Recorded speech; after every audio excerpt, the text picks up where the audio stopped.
Hey everybody, it's Christine, and I am sharing a new layout today showcasing the double shot kit from the scrap room. This one uses photo play paper, and I am also again using one of the new Simple Pages templates for my layout because I wanted you guys to have another chance to see what I did with it when I didn't use all the other elements that come in the Simple Pages line, what it looks like when I use it on just a regular old layout. And so I am using the exact same one that I used in my very most recent video, but I'm using it with all kit elements today. So I'm using a 4x6 picture and two 3x4 pictures. And this is going to be an Easter layout. This is an Easter collection from Photo Play. And so I'm going to first build my photo block using those pictures in the template. Now, one thing I did today with the template that I didn't do the other day is I used some repositionable adhesive to secure it in place. So you're going to see me right now get out some repositionable adhesive from Scrapbook Adhesives by 3L. This refill will fit right into my Easy Runner Grand.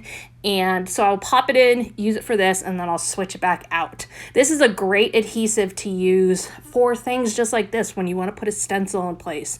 When you want to put something on temporarily, but you want to make sure you can move it later, or just, I didn't think before I ever used it and really explored the options with it that it would be as useful as it is.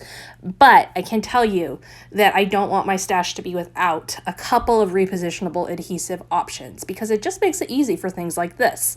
So it's on there securely right now, so I'm not holding it as tightly as I was in my video the other night. And,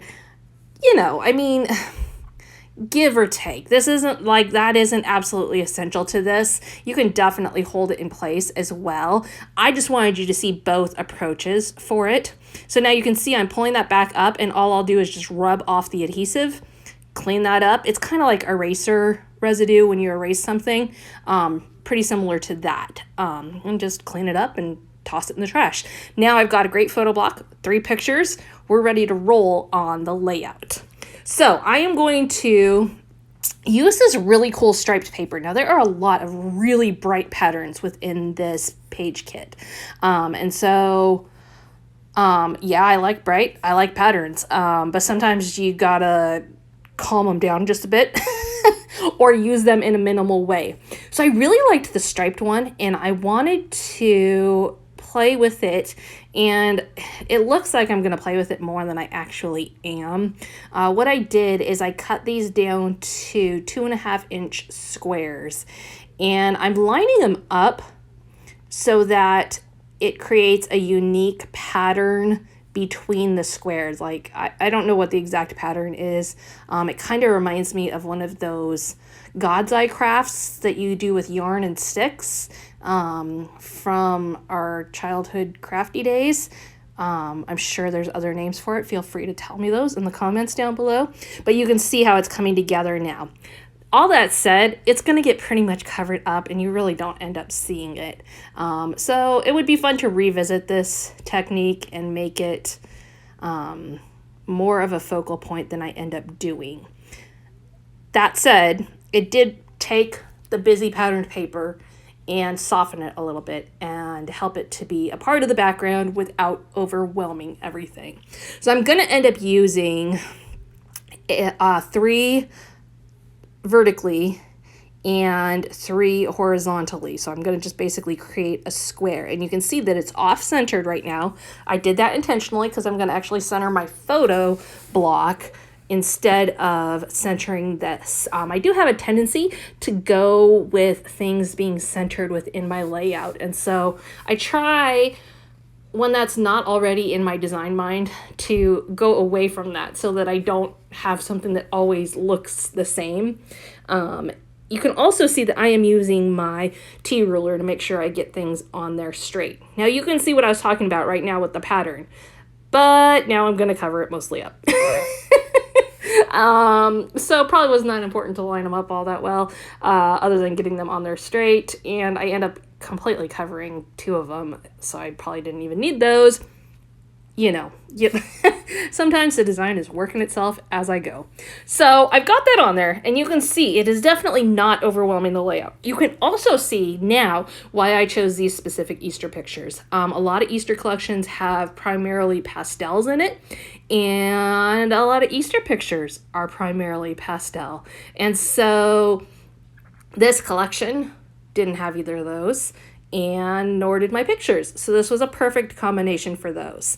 So the next thing I'm going to do is build my title, and I really feel like between the two 3x4 pictures, it's really calling for a title to go there, particularly because my pictures allow for it. It's not a big head, so if I cover up a little bit of the bottom of the picture, it's not going to mess things up. So right now I am adding this Happy Easter that comes in a rainbow color all the way across this white cardstock. And I am just eyeballing it, getting them on there as straight as I can, following the bottom line for an edge. I'm going to trim that down, and then I'm going to turn it into a banner, and I'm just going to notch the ends.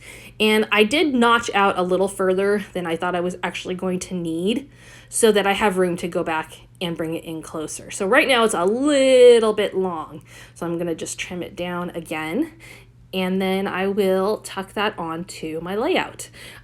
Super easy title. I love it when that happens.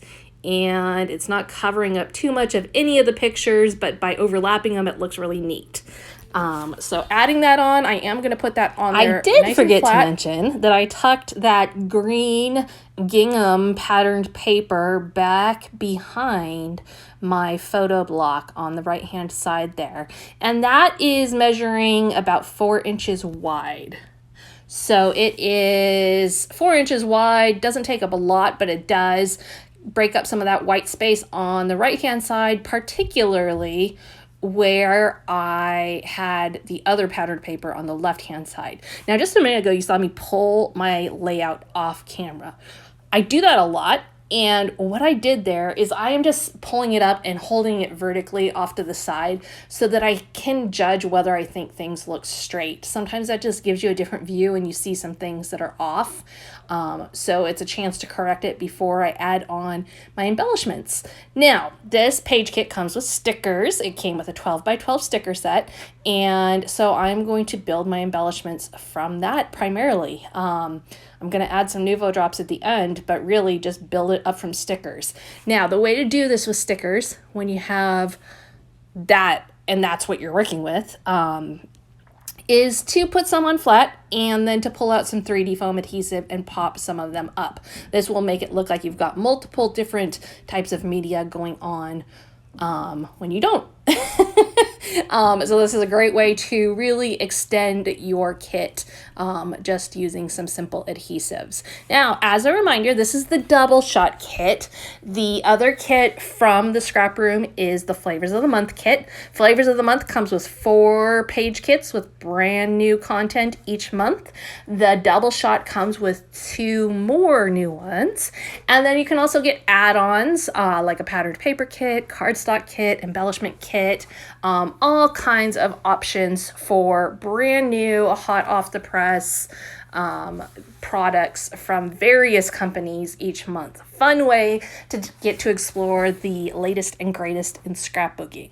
So I will be back throughout the month with more double shot pages, more Flavors of the Month pages, and you'll get to have a good look at everything in this March's kits. If you want to check those out closer, I have a link to them down below. I also have a link to the entire photoplay collection down below. And we are close to wrapping it up. So you can see I'm building my embellishments. Trying to, as I always do, have some similarity between them. So like I've got bunnies right now in each one. And literally I decided which bunny went where by what direction the bunny is facing. I don't want a bunny that is looking to the left, looking off the page. I want him looking at least onto part of the page. And I am adding eggs to each little cluster of elements. As I said earlier, popping some of those up, other ones leaving flat. and just creating some really fun, whimsical additions to the layout throughout. You will notice in the end photograph, and I did mention earlier, that I'm going to add some Nuvo drops, just a sprinkling of green ones that coordinate with this collection, both the top left-hand side and then underneath my bottom cluster there as well. And all I did was just vary the size of my Nuvo drops and extended them all the way up to the outer edge of the layout. So there you have it, a fun, new, lighthearted, happy Easter layout, all available over at the scrap room until she sells out of the kits, and you can definitely check that out. Let me know if you do subscribe to them. I always love to hear about people subscribing to them, and how you're liking the kits. And be sure also, if you head over there, to let her know that I sent you. Thanks so much for being here today. Be sure to hit that subscribe button, and we will see you again next time.